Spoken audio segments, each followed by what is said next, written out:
वटपौर्णिमेच्या निमित्ताने इथे मी अगदी लवकर होणारी झटपट होणारी आमरस थाळी बनवलेली आहे। यामध्ये इथे मी चपाती, वरण, भात, आमरस, भजी आणि त्याचबरोबर पापडही तळलेले आहेत। ही थाळी अगदी अर्धा ते पाऊण तासामध्ये तयार होते। इथे बघा अगदी छान अशी आपली आमरस थाळी दिसत आहे। या आमरस थाळी बरोबर खाण्यासाठी इथे मी सलाडही घेतलेले आहे। अगदी परफेक्ट रेसिपी दाखवलेली आहे, त्याचबरोबर कमीत कमी वेळामध्ये तयार होते। वटपौर्णिमेच्या दिवशी आपल्याला पूजाही करायला जायचं असतं, त्यामुळे अगदी पटकन होणारी ही थाळी आहे। नमस्कार, जया इंडियन रेसिपी चॅनलमध्ये सर्वांचं खूप खूप स्वागत आहे। आमरस थाळी बनवताना सुरुवातीला इथे मी डाळ आणि तांदूळ शिजायला ठेवणार आहे। कुकरच्या एका डब्यामध्ये बरोबर या वाटीने 1 वाटी तांदूळ घेतलेले आहेत। तांदूळ स्वच्छ निवडून घेतल्यानंतर इथे मी कुकरच्या डब्यात टाकलेले आहेत। आता हे 2 ते 3 वेळा पाण्याने स्वच्छ धुवून घेतलेले आहेत, म्हणजे त्याच्यामधली धूळ किंवा घाण निघून जाते। ज्या वाटीने तांदूळ घेतलेले होते ना, त्याच वाटीने बरोबर 2 वाटी याच्यामध्ये पाणी ओतायचं आहे। हे अगदी अचूक प्रमाण आहे। आपण एवढ्या प्रमाणामध्ये पाणी ओतलं ना तर तांदूळ अगदी मऊ शिजले जातात। चवीनुसार मीठही टाकलेलं आहे। मीठ व्यवस्थित मिक्स होण्यासाठी असं आपल्याला हलवून घ्यायचं आहे। आता मी कुकरचा दुसरा डब्बा घेतलेला आहे, त्याच्यामध्ये इथे मी मुगाची डाळ पाऊण वाटी घेतलेली आहे। आता ही मुगाची डाळ ही मी स्वच्छ निवडून घेतलेली आहे। डाळ ही मी 2 ते 3 वेळा पाण्याने स्वच्छ धुवून घेतलेली आहे। आता डाळ शिजण्यासाठीही आपल्याला पाणी ओतायचं आहे। तर इथे मी पाऊण वाटी मूग डाळ घेतलेली होती, त्यासाठी बरोबर 1.5 वाटी इथे मी याच्यामध्ये पाणी ओतणार आहे। डाळीमध्ये थोडंफार पाणी जास्त झालं तरीही चालू शकते। आता डाळीमध्ये तुम्ही हवं तर हळदही टाकू शकता, पण इथे मी वरण बनवताना हळद टाकणार आहे, त्यामुळे इथे हळद टाकलेली नाही। कुकरच्या डब्यामध्ये खाली पाणी ओतलेलं आहे आणि त्याच्यामध्ये हे दोन्ही डबे ठेवलेले आहेत आणि त्याला असं झाकण लावलेलं आहे। कुकरचं झाकण लावून आपल्याला याच्या 4 शिट्ट्या करायच्या आहेत। 4 शिट्ट्यामध्ये डाळ आणि तांदूळ दोन्हीही अगदी मऊसूत शिजले जातात। आता इकडे कुकरच्या शिट्ट्या होत आहेत ना, तोपर्यंत इकडे मी काय केलेलं आहे, अगोदरच आंबे 1 तासभर पाण्यामध्ये भिजायला ठेवलेले होते। असं केल्यामुळे काय होतं, आंब्यामधली उष्णता कमी होते। आता हे भिजायला ठेवण्याच्या अगोदरच इथे मी आंबे स्वच्छ धुवूनच ठेवलेले होते। आता इथे मी आमरस बनवणार आहे। तर आजचा जो आमरस आहे ना, तो मी पारंपरिक पद्धतीने बनवणार आहे। आंब्याला असं हलक्या हाताने दाबून घेणार आहे, जेणेकरून याच्यामधला जो रस आहे ना तो पटकन बाहेर येईल। इथे बघा मस्त असा हा आंबा दिसत आहे, याचा रसही अगदी सुंदर दिसत आहे। आता मी सर्व जे आंबे घेतलेले आहेत ना, तेही अशाच पद्धतीने पिळून घेणार आहे आणि इथे बघा सर्वच आंबे छान असे पिळून घेतलेले आहेत। आता इथे मी कुईचाही गर काढून घेणार आहे, त्यासाठी इथे मी अशा पद्धतीने हाताने हलक्या हाताने दाबून घेत आहे, जेणेकरून कुईचाही गर निघेल। आता सर्वच कुईचा गर मी अशा पद्धतीने काढून घेतलेला आहे। आता हा आमरस मी मिक्सरला फिरवून घेणार आहे, त्यासाठी इथे मी एक मिक्सरचं मोठं भांडं घेतलेलं आहे, ज्याने आपण ज्यूस बनवतो तेच भांडं घेतलेलं आहे। त्याच्यामध्ये जेवढा बसेल एवढा आंब्याचा गर टाकलेला आहे आणि तुम्हाला जसा आमरस आवडतो ना, त्या मापात तुम्ही याच्यामध्ये साखर टाकू शकता। इथे मी साखरही टाकलेली आहे। आता याचं झाकण लावून आमरस बनवून घ्यायचा आहे। इथे बघा मस्त असं मी मिक्सरला फिरवून घेतलेलं आहे। अगदी एकसंध असा आपला आमरस तयार झालेला आहे आणि हा आमरस तयार झाल्यानंतर इथे आता आपल्याला हा फ्रीजमध्ये ठेवायचा आहे। बाकीची सर्व तयारी करत आहे ना, तोपर्यंत आमरस छान असा थंडगार होतो। इथे बघा आमरसाचा कलरही अगदी सुंदर आलेला आहे। त्यानंतर इथे मी एक मोठी परात घेतलेली आहे आणि परातीमध्ये गव्हाचं पीठ चाळून घेतलेलं आहे। त्याच्यामध्ये चवीनुसार मीठ टाकलेलं आहे। मीठ या पिठामध्ये व्यवस्थित असं एकसारखं मिसळून घेतलेलं आहे। त्याच्यानंतर थोडं थोडंसं पाणी घालून इथे आपल्याला कणिक मळून घ्यायची आहे। नेहमी आपण चपातीसाठी जशी कणिक मळतो ना, त्याच पद्धतीने मळायची आहे। काही जण आमरसाबरोबर खाण्यासाठी पुरी बनवतात, पण इथे मी चपाती बनवणार आहे। जर तुम्हाला पुरी बनवायची असेल तर पुरीसाठी थोडीशी घट्ट कणिक मळायची आहे। इथे मी चपाती बनवत आहे, तर थोडीशी सैलसर आणि मऊ कणिक मळलेली आहे। कणिक ही मी भिजायला ठेवलेली आहे आणि इथे मी मिक्सरच्या भांड्यामध्ये थोडंसं सुक्कं खोबरं आणि भरपूर असा लसूण टाकलेला आहे. आता आपल्याला याचं वाटण बनवायचं आहे.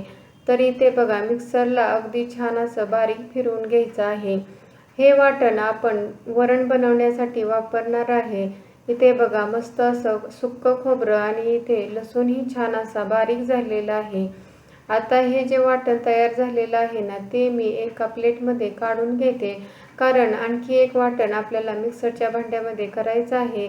इथे मी 2 हिरवी मिरची, अर्धा चमचा जिरे, अर्धा चमचा ओवा आणि 7 ते 8 लसूण पाकळ्या घेतलेल्या आहेत.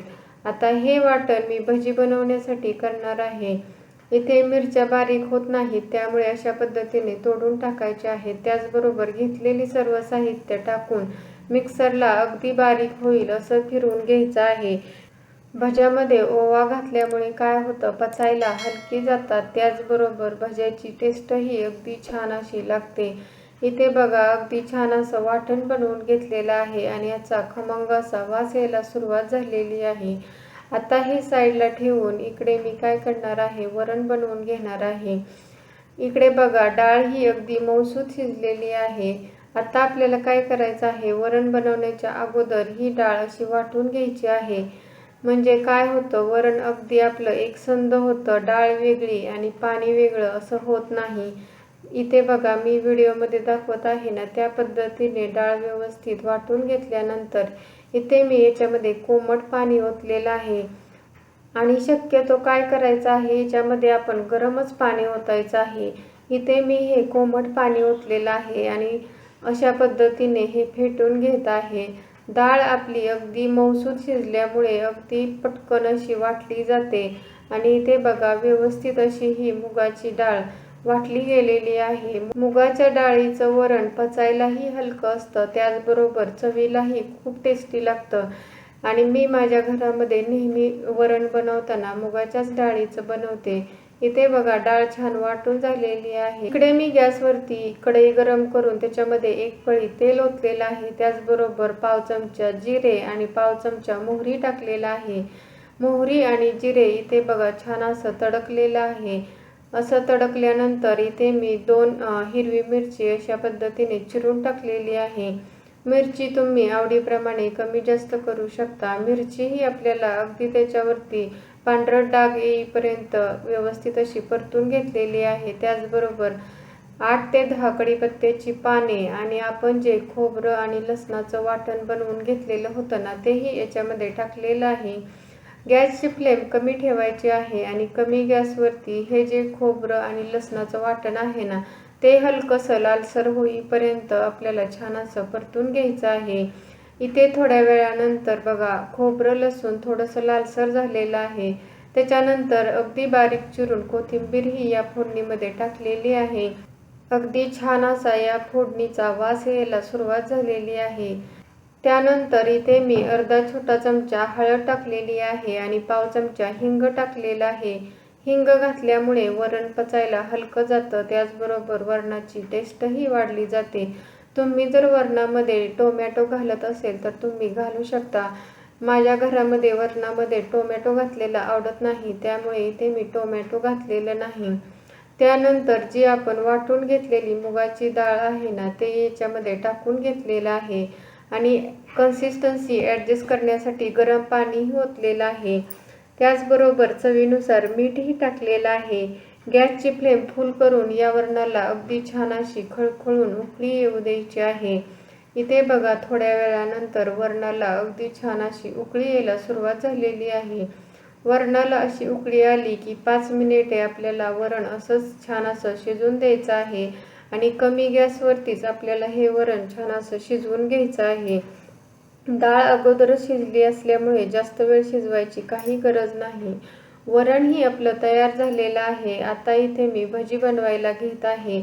एका पातेल्यामध्ये बेसन पीठ चाळून घेतलेलं आहे. त्याच्यामध्ये हिरवी मिरची, लसूण, जिरे, ओवा याचं वाटण टाकून घेते.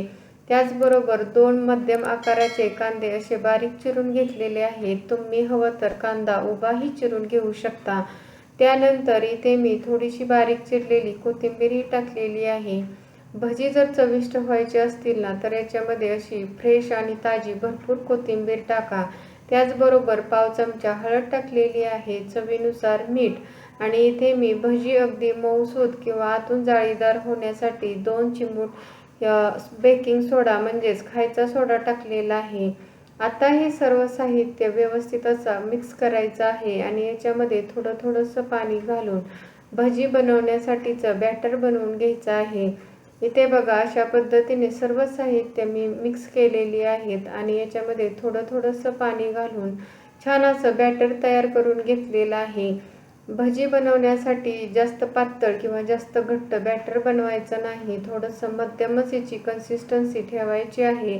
इथे मी व्हिडिओमध्ये दाखवत आहे ना त्या पद्धतीने याची कन्सिस्टन्सी ठेवायची आहे. जास्त घट्ट जर ठेवलं तर भजी आहेत ना ती निबार होतात. तर बघा अशा पद्धतीने मी भज्याचं बॅटर बनवलेलं आहे. कढईमध्ये छान असं तेल कडकडीत गरम करून घेतलेलं आहे आणि त्याच्यामध्ये भजी सोडून घेत आहे. तुम्हाला जशी लहान मोठी भजी हवी आहेत त्या पद्धतीने सोडून घेऊ शकता. इथे मी मध्यम आकारामध्ये ही भजी बनवून घेत आहे. एकदा अशी भजी तेलामध्ये टाकली की लगेच याला हलवायचं नाही, थोडंसं खालच्या साईडनी भजी थोडीशी लालसर होऊ द्यायची आहेत. त्यानंतर इथे बघा अशा पद्धतीने दोन्ही साईडनी अशाच पद्धतीने थोडीशी लालसर होईपर्यंत ही भजी अगदी छान अशी तळून घ्यायची आहेत. इथे बघा थोड्या वेळानंतर भजीचा कलर हलकासा लालसर झालेला आहे. अशी भजी तळली की समजायचं आहे की आपली भजी तळलेली आहे. त्याचबरोबर तेलामधले जे बबल्स आहेत ना तेही थोडेसे कमी झालेले आहेत, म्हणजे आपली भजी अगदी परफेक्ट अशी तळलेली आहेत. आता राहिलेलं जे बॅटर आहे ना त्याच्यापासूनही मी अशाच पद्धतीने भजी बनवून घेणार आहे. भजी बनवताना लक्षात ठेवायचं आहे की हे जे तेल आहे ना ते अगदी छान असं कडकडीत गरम असायला हवे आहे, म्हणजे आपली भजी परफेक्ट होतात. भजीही इथे मी करून घेतलेली आहेत. आता इथे मी चपात्या बनवत आहे. इथे मी चपाती लाटून घेतलेली आहे आणि तव्यामध्ये भाजण्यासाठी टाकलेली आहे. चपातीचा व्हिडिओ मी डिटेल्स दाखवलेला नाही, कारण तर व्हिडिओ खूप जास्त मोठा होईल. इथे बघा मस्त असे आपली चपाती छान अशी भाजून घ्यायची आहे. दोन्ही साईडनी तेल किंवा तूप लावायचं आहे आणि अगदी छान अशी भाजून घ्यायची आहे.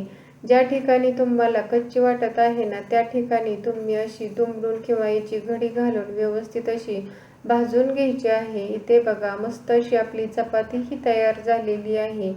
आता इथे आपलं सर्व साहित्य तयार करून झालेलं आहे. इथे मी आता वटपौर्णिमा स्पेशल आमरस थाळी सर्व करत आहे. त्यामध्ये सुरुवातीला तळून घेतलेले पापड ठेवलेले आहे, त्याचबरोबर मस्त अशी चपाती घेतलेली आहे. तुम्ही जर पुरी बनवली असेल तर पुरी घेऊ शकता. त्यानंतर इथे मी मऊसूत शिजलेला पांढरा भात घेतलेला आहे. पांढरा भात म्हणल्यानंतर त्याच्यावरती असं वरण तर मस्त असलंच पाहिजे. बघूनच तोंडाला पाणी सुटेल इतकं छान आपलं वरण तयार झालेलं आहे. त्याचबरोबर एवढे सर्व साहित्य करत होते तोपर्यंत आपला आमरसही अगदी छान असा थंडगार झालेला आहे.